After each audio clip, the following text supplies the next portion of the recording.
على أمور الدنيا والدين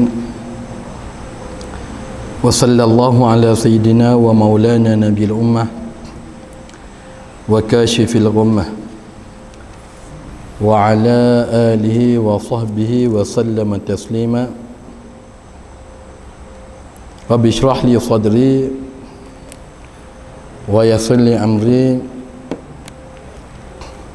واحلل عقدة من لساني يفقهوا قولي سبحانك لا علم لنا إلا ما علمتنا إنك أنت العليم الحكيم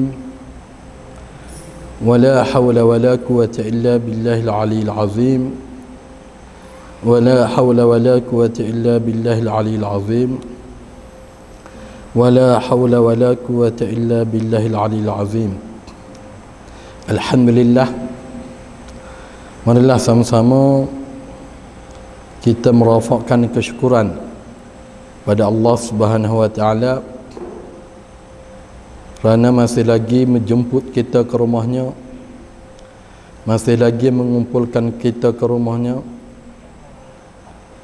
masih lagi memberi peluang kepada kita dapat kita meneruskan majlis ilmu, yang mana majlis ilmu kita ni ditangguh selama 5 bulan ke berapa? Dah, lebih kurang 5 bulan. Dan mudah-mudahan kita minta dengan Allah Subhanahu wa taala majlis ilmu kita ni insya-Allah tak ditangguh. Minta dengan Allah supaya wabak penyakit Covid ni cepat-cepat mapuh ataupun cepat-cepat habis di negeri kita khususnya, dan insya-Allah kita terus sambung mengajar kita. Mana dah muka surat berapa dah? Muka surat 107.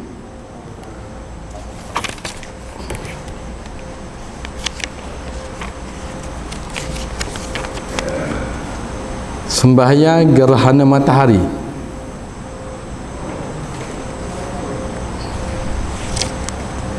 Kat mana?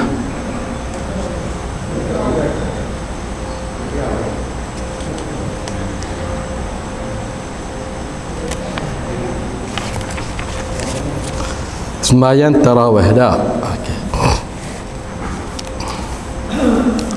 Bismillahirrahmanirrahim. Qala muallif rahimahullahu taala.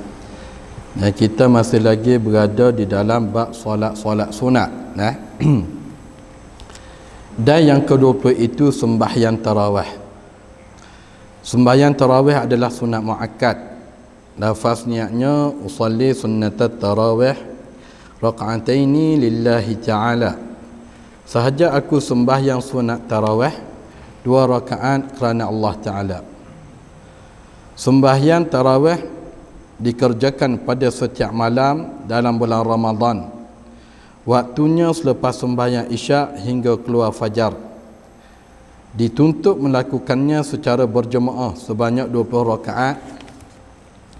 Dengan setiap 2 rakaat diberi salam.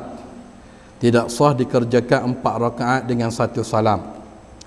Sunat dinyaringkan bacaannya. Setiap 4 rakaat dinamakan 1 tarawih. Bila selesai sembahyang tarawih, hendaklah dilakukan sembahyang witir dan sunat membaca kunut dalam sembahyang witir pada separuh kedua daripada bulan Ramadan. Okey. Dan yang ke-20 dia kata sembahyang tarawih. Sembahyang tarawih adalah sunat muakkad, sunat yang dituntut. Lafaz niat dia usalli sunnatat tarawihi raka'ataini lillahi ta'ala. Sahaja aku sembahyang sunat tarawih 2 rakaat kerana Allah Ta'ala. Kita tengok sembahyang sunat tarawih ni dia sebut bahawa sembahyang sunat tarawih 20 rakaat secara berjemaah dianjurkan oleh Khalifah Umar bin Khattab. Melakukan sembahyang tarawih 20 rakaat tidak salah Sabda Nabi sallallahu alaihi wasallam, "Fa'alaikum bi sunnati wa sunnati khulafa'ir rasyidin al-muhdiyyin addu 'alaiha bin nawajis." Maksudnya kamu mesti menuruti sunatku dan sunat penggantiku yang bijak pandai serta diberi petunjuk. Gigitlah ia dengan gigi-gigi gerham. Gerham kamu riwayat Tirmizi, katanya Hasan, dan juga riwayat Al-Hakim. Okey. Semaya tarawih paling kurang 2 rakaat. Paling kurang 2 rakaat. Paling banyak iaitu 20 rakaat. Sekarang ni apabila kita semaya tarawih 2 rakaat sampai 8 rakaat, kita boleh 8. Kalau kita semaya 2 rakaat boleh 2. Bagi ulama kata kalau semaya 2 ni tak dikira tarawih. Paling kurang nak 4. Paling kurang nak 4 baru dikira tarawih. Tapi dalam mazhab kita, dia sebut di dalam kitab Muqaddimah Hadrami, dia kata atas kita kalau kita semaya 2 boleh 2. Kalau kita semaya 4 boleh 4.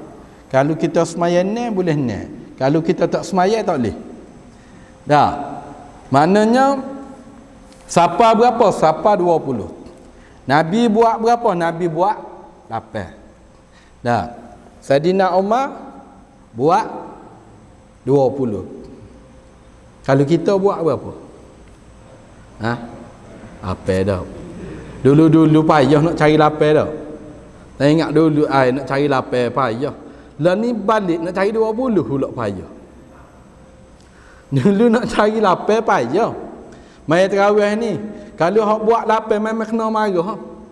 Memang nampak pelik buat 8. Lah ni nak cari hak 8 mudah. Dah, kadang-kadang kita sengeleng cari hak 8. Tak segi kat 20, walaupun 20 tu dekat sebelah rumah dah hak 20. 8 dek mana nu? 8 hujung kampung cari hak 8. Dah, padahal semaya tarawih ni kita buat 20 boleh 20. Boleh tak nak buat 40 tak ada masalah. Nak buat 60 tak ada masalah. 80 tak ada masalah. Faham tak? Kalau dalam mazhab Imam Malik dia siapa ke 30. Ada hak 50. Jadi hak tu tidak menjadi masalah. Semaya tarawih tempat kita ni selepas 2 rakaat baca selawat. Dan Nabi buat tak gitu? Nabi tak buat gitu. Kalau dalam mazhab Hanafi 2 rakaat dia rehat. Ada hak baca Quran, ada hak selawat ikut dia. Lepas tu dia buat 2 pula. Dia rehat pula. Mana tarawih ni bermakna istirahat, iaitu rehat. Semaya rehat. Lepas tu semaya pula rehat pula. Tak, kita dah rehat memang tak semaya dah. Nak berhabis lalu. Okey. Dan mesti melakukan tarawih itu di dalam bulan Ramadan. Di dalam bulan Ramadan. Lah ni tidak boleh buat. Dan tarawih itu dia tidak ada qada. Nak qada semaya tarawih tak ada. Nah, okey. Dan tarawih itu mesti selepas melakukan solat Isyak. Waktu dia selepas melakukan solat Isyak sehingga bila? Sehingga naik masuk waktu subuh. Tu waktu dia. Maknanya kalau kita faham selepas melakukan solat Isyak dalam waktu maghrib boleh ke tak sembahyang tarawih? Dalam waktu maghrib boleh ke tak sembahyang tarawih? Sudah. Dalam waktu maghrib boleh ke tak sembahyang tarawih? Dia kata mesti melakukan solat tarawih ni selepas melakukan solat Isyak. Contoh demo ni tak mayar lagi Isyak. Pukul berapa? Pukul 10 dah. Dia nak mayar tarawih dulu, boleh tak? Boleh tak? Dia mari, dia tengok orang mayar tarawih dah. Dia mari lewat. Dia tengok orang semaya tarawih. dia pun mari main tarawih dulu baru nak sembahyang isyak. Boleh tak? Tidak boleh. Syarat dia mesti melakukan solat isyak, sembahyang isyak dulu baru boleh sembahyang tarawih. Hak kita tanya ni, dalam waktu maghrib boleh ke tak nak sembahyang tarawih?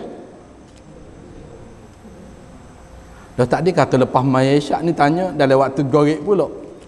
Mana aku tak sembang hari ni. Dah pening belaka. Okey. Dalam waktu maghrib boleh ke tak nak sembahyang isyak? Dalam waktu maghrib boleh tak sembahyang isyak? Boleh. Sembahyang jamak. Contoh kita musafir, bila kita musafir kita jamak maghrib dengan isyak. Bila jamak maghrib dengan isyak, lepas tu kita pun nak buat sembahyang tarawih, boleh ke tak? Elah ni baru pukul 8 isyak tak masuk lagi. Dah maya lagi isyak. Maya dah jamak tadi. Boleh kita buat sembahyang tarawih walaupun dalam waktu maghrib. Sayang kita tengok dah maya gapo mak aku tengok 8 rakaat. 2 rakaat cukup 8. Maya tarawih lalu dan naik bahag lagi tak boleh nak maya dah, maya lalu. Boleh ke tak? Boleh dengan syarat dia sembahyang dah isyak tadi. Faham kan? Sebab syarat dia mesti melakukan solat isyak. Sembahyang isyak dulu baru boleh sembahyang tarawih. Selagi mana tak sembahyang isyak tidak boleh sembahyang tarawih. Dah, okey. Dan disunatkan, dia kata disunatkan nyaringkan bacaan. Cara dia 2 rakaat, 2 rakaat, 2 rakaat. Kita nak buat 4 rakaat sekaligus tidak sah. 4 rakaat sekaligus tidak sah. Dah, okey.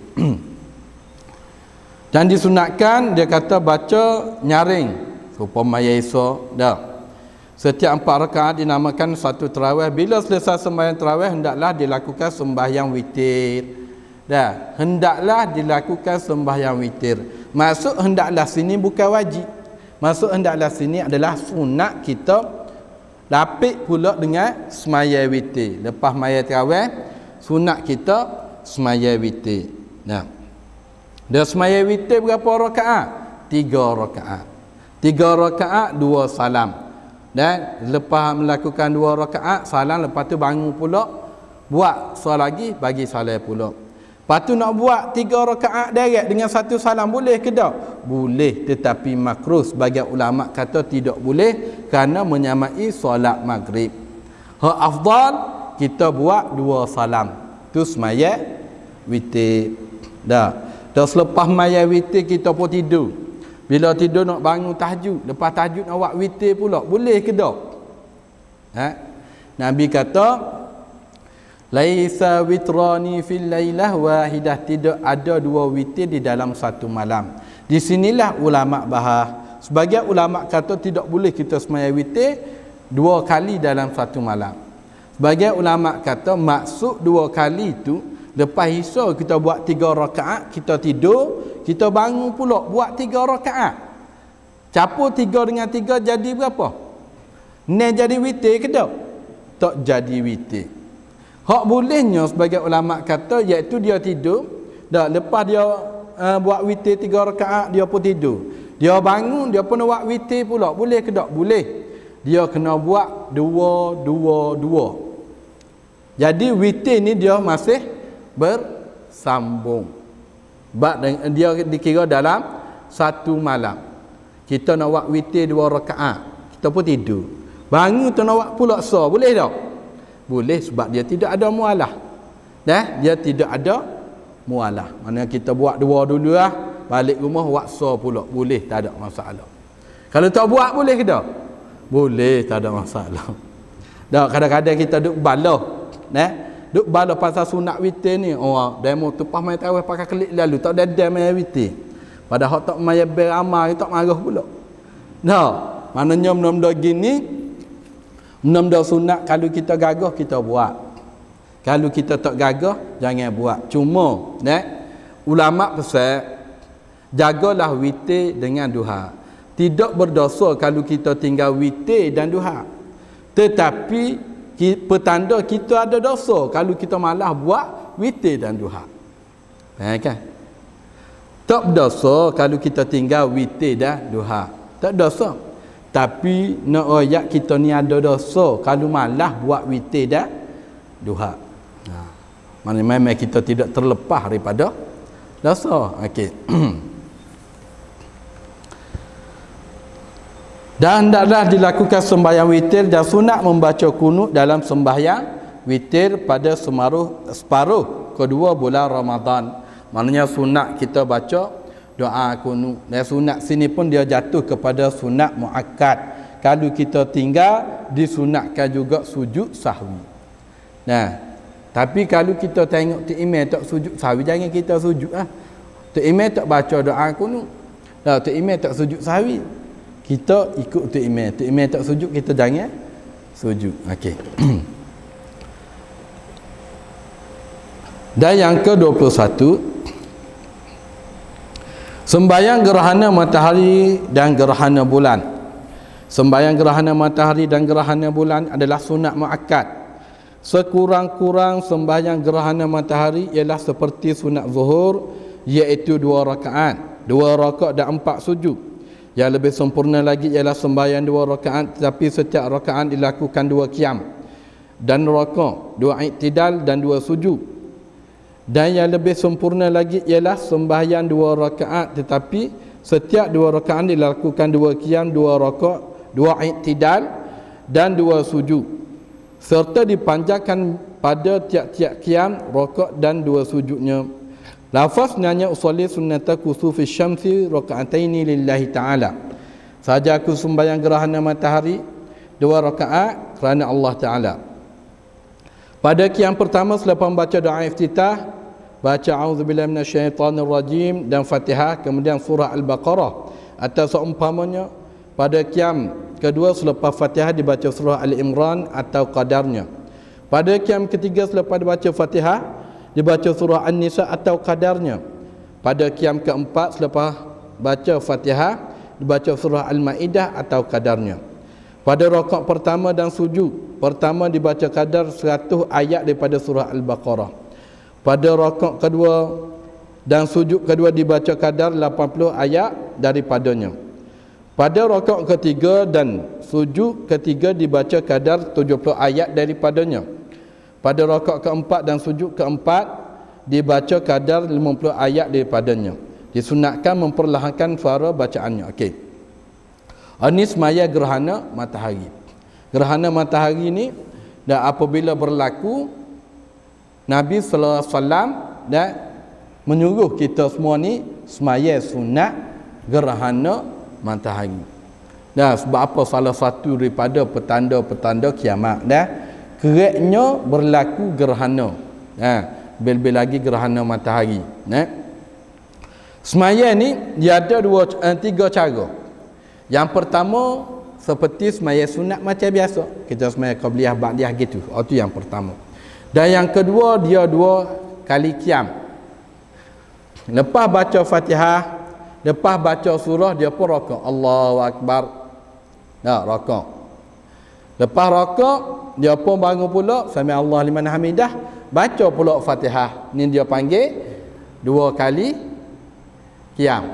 Dan 2 kali qiyam, 2 kali rakaat. Maknanya 2 kali qiyam, 2 kali rakaat. Sujud hal lain itu macam biasa. Disunatkan baca surah Al-Baqarah ataupun qadar dia. Sunat. Sini baca surah ke apa? Kena Baqarah selok. Dah, semaya gerhana matahari disunatkan, maknanya baca surah hak panjang ataupun dengan kadar dia ikut surah gapo pun, tapi lebih kurang ayat surah Al-Baqarah. Ataupun dia kata selepas surah Al-Baqarah baca surah Al-Imran. Al-Imran kita tu imam baca wadduha dia akan nak ngepek dah. Baca wadduha ngepek dah. Kena Al-Baqarah kat mungkin hak tu pertama dan terakhir semaya gerhana. Pahala ni tak mari dak. Disunatkan. Sebab apa? Kerana apabila berlaku gerhana, Nabi sallallahu alaihi wasallam suruh kita memperbanyakkan bertaubat kepada Allah. Banyak taubat. Dah pelik ni. Dan banyak bersedekah, banyak taubat, banyak bersedekah, banyak ngaji Quran. Takut berlaku benda-benda yang tidak kita ingini, dak musibah gapo-gapo takut. Sebab itulah dalam semaya gerhana ni disunatkan dia baca panjang. Rakaat kedua panjang. Bayangkan kalau surah Al-Baqarah, kalau kita baca secara laju, surah Baqarah ni 3 juzuk lebih. Dah. 3 juzuk. Boleh 3 juzuk. Rakaat pertama 3 juzuk. Boleh agak-agak. Tak boleh. Dah. Kalau boleh tu mungkinlah hak nak mati dulu. Dah hak nampak dah dia nak mati lepas ni. Mungkin. Tapi dengan kadar kemampuan dan kita sebagai hamba hak lemah banyak dosa ni air tak agak. Dah tidak mampu. Kalau kita main seorang mungkinlah. Tu pun sepipi pun selok dah. Maknanya sekadar ya kita mampu. Dan lebih lagi dengan keadaan kita lah ni dah semakin hari semakin tak agak mayalah hak mampu. Apabila kita terimam maknanya ambil hak ringan-ringan sudah. Contoh semaya gapo-gapo jangan baca surah yang panjang. Dah seperti mana Nabi sallallahu alaihi wasallam sebut, dia kata idza shalla ahadukum bil qaumi falyukhaffif. Apabila kamu semaya dengan satu kaum satu puak maka ringankan. Jangan semaya panjang-panjang. Sebab tu kadang-kadang hukum imam ni apabila baca surah panjang-panjang di atas makmum. Kalau makmum tak kena haram hukum dia. Dan makmum ni tak ada hak sakit ke apa, imam semaya tetap sah tetapi perbuatan tersebut haram. Dan sebagai ulama kata perbuatan tersebut makruh. Dan sebab tu apabila imam jangan kita baca hak panjang-panjang, baca hak pendek-pendek. Sebab tu kalau hak jenis makmum tak berahi kau tu imam tu, dah tak berahi kau tu imam tu, makruh tu imam tu naik jadi tu imam. Makruh. Tengok tak berahi kih gapo, tengok pula. Apa tak berahi kau tu imam tu kijuh laju tak boleh. Maknanya tu imam melakukan perkara-perkara bid'ah di dalam solat ataupun di luar solat. Ya hak ni maknanya makmum ada hak untuk untuk tinggal solat berjemaah, tak ada masalah. Batu dia ni apabila semaya berjemaah ni dia ada kaitan belaka makmum dengan tu imam. Bukan kata bila mai jemaah tu imam hak megedak. Dah, bukan kata apabila mai jemaah ni tu imam hak megah, bukan. Bila mai jemaah makmum hak lebih kuat daripada tu imam lagi. Ha okey. Dan dia kata pada rakaat pertama dan sujud pertama baca kadar 100 ayat daripada surah Baqarah, 100 ayat. Mana yang rakaat lama ni 100 ayat, panjang. Dan yang kedua iaitu sujud 80 ayat. Sujud 80 ayat. Ni hak agak-agak mampu tak kita buat? Mampu tak? Ngaji saja boleh, dengar saja boleh, hama biar tak pun. Main rokok nak 100 ayat daripada surah Al-Baqarah. Kadar dia. Maknanya kita baca tasbih. Kita baca tasbih ke apa? Panjang mana sekadar tu. Itu yang paling afdal. Okey. Dan yang seterusnya, dan dia sebut usalli sunnata khusufil qamari raka'ataini lillahi ta'ala. Sahaja aku sembahyang gerhana bulan 2 rakaat kerana Allah Ta'ala. Kafiatnya seperti kafiat sembahyang gerhana matahari, tentang sekurang-kurang dan akmalnya lebih sempurna. Mana gerhana bulan, gerhana matahari lebih kurang aja kafiat dia, serupa ya. Okey. Disunatkan membaca khutbah bagi kedua-dua sembahyang gerhana itu jika sembahyang itu dilakukan secara berjemaah. Kandungan khutbahnya hendaklah mengandungi suruhan bertaubat kepada Allah. Sunat baca khutbah. Dan kandungan khutbah tu mesti suruh bertaubat kepada Allah. Dan lebih-lebih lagi kita musim gini. Musim yang mana Allah Ta'ala turunkan musibah kepada kita, banyakkan bertaubat kepada Allah, banyakkan istighfar kepada Allah. Nabi sallallahu alaihi wasallam dalam sehari berapa kali istighfar Nabi? Tu Nabi. Hak tak ada dosa maksum. Dah, kita ni hak banyak dosa. Dah, hak dak tahu dosa kita ni Allah Taala ampun ke dak? Minta Allah Taala ampun. Dah banyakkan istighfar. Lebih-lebih lagi dalam musim gini, musim musibah gini, banyakkan bertaubat kepada Allah. Dah. Mengembalikan hak-hak orang yang dizalimi dan mengembalikan hak-hak orang yang dizalimi. Nah, tengok gapo hak apa ni rakyat hak kena zalim atas gapo kena kembali balik.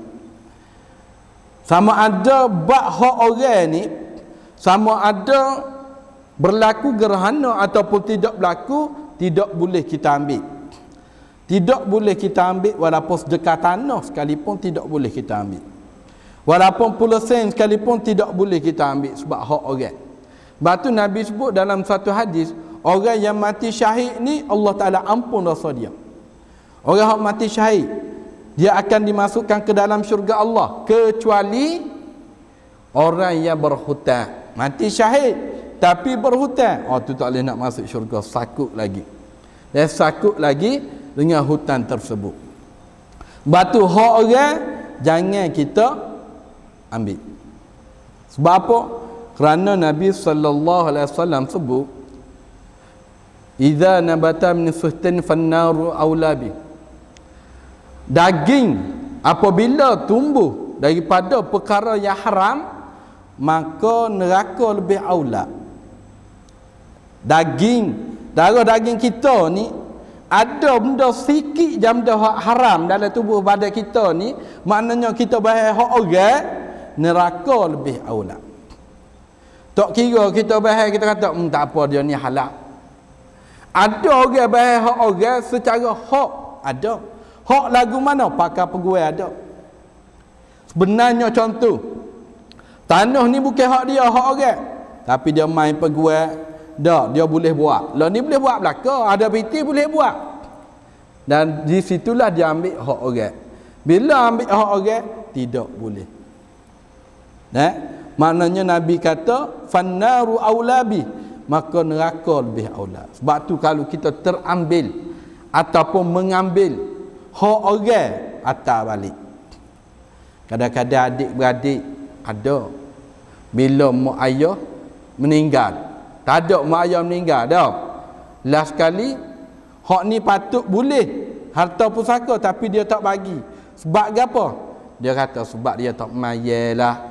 Nah, sebab dia ngesak ke, dia tak bagi. Oh ni haram, tidak boleh. Dan tidak boleh. Walaupun kita kata atas nama ayah besar dah. Kalau ayah mati ni, dan harta-harta ayah jangan bagilah ke mak tu. Mak ni anak ayah juga, darah daging ayah. Dan wasiat tersebut tidak sah. Wasiat tersebut terbatal lepas dia mati. Beda. Sebab apa? Kerana wasiat itu sunat, bagi faraid itu wajib. Dia terhapus dengan benda hak wajib. Tu banyak terjadi tempat kita. Dah, banyak terjadi contoh kita kata ayah wasiat suruh bagi harta ni sama banyak lah. Sama banyak wasiat ayah. Tapi bila ayah mati, seorang adik-beradik ni tak setuju. Tak setuju dengan wasiat ayah. Automatik wasiat ayah itu terbatal, tak boleh nak pakai. Meneh hak seorang ni. Ada berapa adik-beradik? 14 adik-beradik. Seorang aja kata tak setuju, meneh hak seorang. Sebab apa? Hak seorang ni ikut Al-Quran. Banyak berlaku tempat kita. Tak boleh ayah wasiat dah. Dah berdosa ke dia? Tak berdosa. Banyak dah berlaku. Banyak. Dah, banyak sangat berlaku tempat kita. Nah, okey. Maknanya lebih-lebih lagi kita ni sebagai hamba Allah, marilah sama-sama kita memperbanyakkan istighfar dan bertaubat kepada Allah. Bila-bila masa kita boleh mati. Dah balik-balik lagi, dah slow, tak ada, esok tak ada. Ada sayang kita tengok segar, dengan esok tak ada. Padahal malam baru nampak dia. Dan awak lagu mana? Baru nampak apa? Dah, sebab tu mati ni syarat dia hidup. Mati syarat dia hidup. Tak kata sakit ke. Ada orang sakit 20 tahun, 30 tahun tak mati-mati. Tak mati-mati. Anak ni lelah dah bila lah ayah nak mati jaga. Anak ni lelah jaga ayah 30 tahun tak mati-mati. Kadang-kadang hak segar ni tak ada berapa hari mati. Sebab itulah kita ni sentiasa ada maknanya senjata ataupun amal dalam diri kita untuk menghadap kematian. Okey.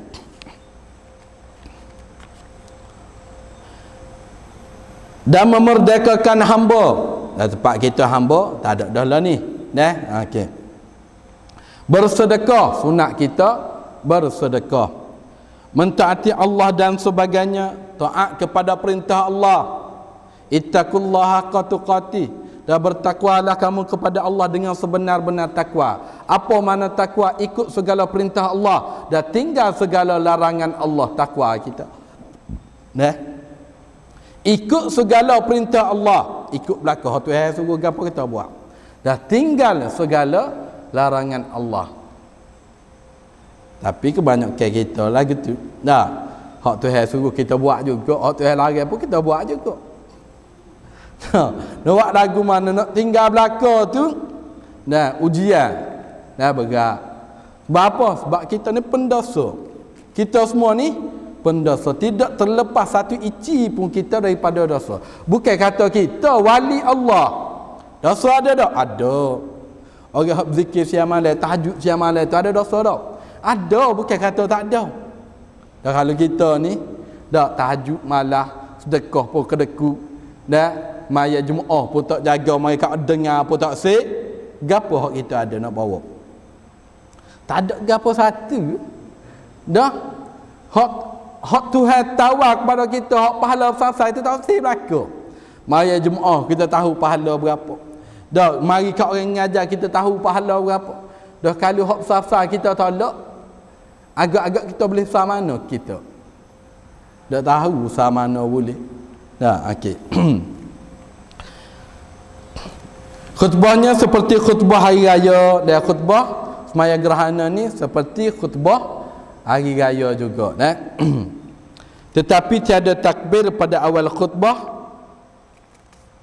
Pada awal khutbah kedua-duanya tak ada takbir. Raya kan ada takbir. Maya gerhana ni dia tidak ada takbir. Okey.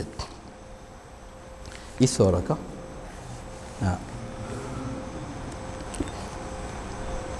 Dan yang ke-22 wallahu a'lam. Dan ni alih kena jaga dulu. Dan maknanya dia beri arahan kat isyak tu berhenti nak kena arik panjang masalah tu. Wallahu a'lam. Tak apa dah. Kau tak boleh. Kalau banyak-banyak puas juga dah. Wallah. Ada nak tanya?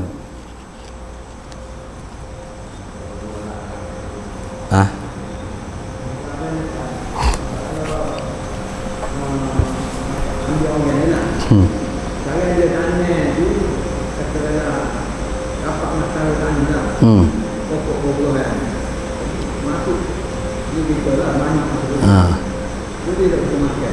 Okey. Apabila dia tanya pokok, tanya pokok dalam hak dia.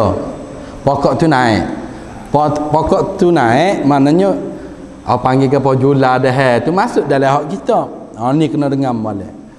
Banyak ke dah kata apa boleh makan, bab jatuh dalam hak kita. Jatuh dalam hak kita. Okey. Kita kena tahu kalau ada pokok ni biasa tanah pokok naik besar ke? Naik besar ke naik sedikit di kok ni saja. Cuba ya.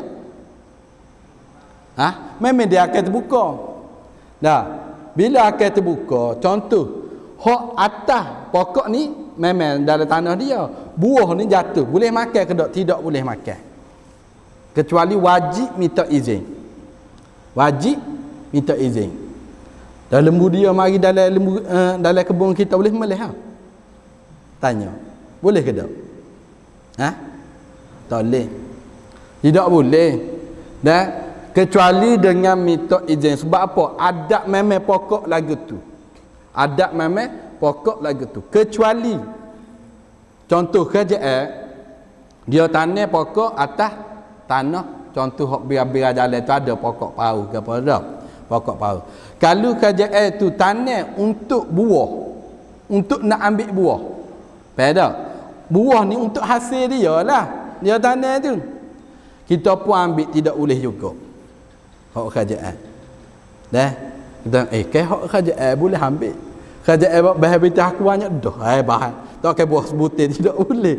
Dah, tidak boleh. Kecuali dia tanam tu memang untuk perhiasan. Dah. Lepas tu tubik buah. Buah kita boleh makan. Yang lain tu.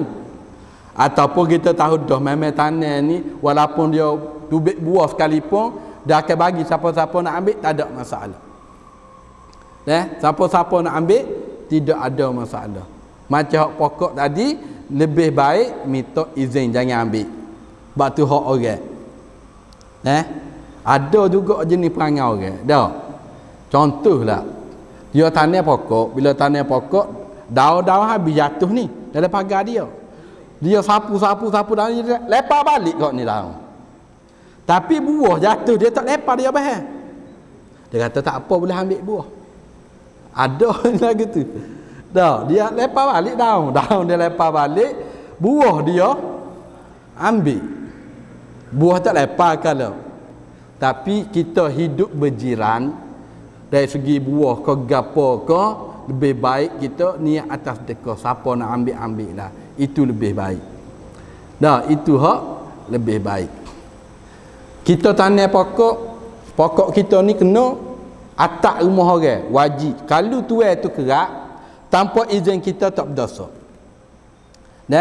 Tanpa izin kita tidak berdosa. Sebab apa? Tu bila masuk dalam tanah dia dan menghalang atak dia ke gapo ke, hak tu tak ada masalah. Sebab tu apabila hak orang sekalipun contoh masjid ni buat atas tanah bukan wakaf bukan gapo tanah orang. Orang ni pun tuntut kata atas tanah kawan ni wajib runtuhkan masjid ni. Tidak boleh.